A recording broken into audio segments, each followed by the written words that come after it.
ഈ കളറിന്റെ ബേസിലും ഹൈറ്റ് കുറവാണെന്നുള്ള ബേസിൽ കുറെ കളിയാക്കലുകളും മാറ്റി നിർത്തലുകളും ഒക്കെ ഉണ്ടായി. രാവിലെ മുതൽ രാത്രി വരെ ഫുള്ളൊക്കെ ഇരുന്ന് കരഞ്ഞ ദിവസങ്ങളുണ്ട്.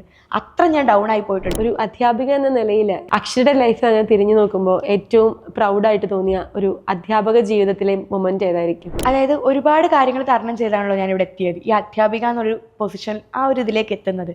അതായത് 1ാം ക്ലാസ്സിൽ ഡാൻസ് പഠിക്കാൻ തുടങ്ങിയെങ്കിലും 9th ആയപ്പോഴത്തേക്കും അത് സാമ്പത്തിക ബുദ്ധിമുട്ട് കാരണം നമുക്ക് ബ്രേക്ക് ചെയ്യേണ്ടി വന്നു. അങ്ങനെ പൊയ്ക്കൊണ്ടിരുന്നപ്പോഴത്തേക്കും യൂട്യൂബ് നോക്കി പഠിച്ച് കലോത്സവങ്ങൾ അറ്റൻഡ് ചെയ്യേണ്ടി വന്നു. അതും കഴിഞ്ഞ് നമ്മളൊരു ആർട്ടിസ്റ്റിൻ്റെ സഹായത്തോടു കൂടി എനിക്ക് ഇത് തുടർന്ന് പഠിക്കാനുള്ള ഭാഗ്യം കിട്ടി. അങ്ങനെ എല്ലാം പൊയ്ക്കൊണ്ടിരുന്നെങ്കിലും ഈ കളറിൻ്റെ ബേസിലും ഹൈറ്റ് കുറവാണെന്നുള്ള ബേസിൽ കുറേ കളിയാക്കലുകളും മാറ്റി നിർത്തലുകളും ഒക്കെ ഉണ്ടായി. ഇതെല്ലാം തരണം ചെയ്ത് നമ്മൾ മുന്നോട്ട് വന്ന് ക്ലാസ്സൊക്കെ തുടങ്ങി. അത്യാവശ്യം കുട്ടികളൊക്കെ ആയെങ്കിലും നമ്മൾ അരങ്ങേറ്റമൊക്കെ ആയപ്പോഴത്തേക്കും നല്ല സ്ട്രഗിളായിരുന്നു. നല്ല പാടുപെട്ട് തന്നെയാണ് നമ്മൾ ആ ഒരു കുട്ടികളെ സ്റ്റേജിൽ കയറ്റുക എന്നുള്ളൊരു ഇതിലേക്ക് എത്തിയത്. ടീച്ചർ ആയതിനു ശേഷം രാവിലെ മുതൽ രാത്രി വരെ ഫുള്ളൊക്കെ ഇരുന്ന് കരഞ്ഞ ദിവസങ്ങളുണ്ട്.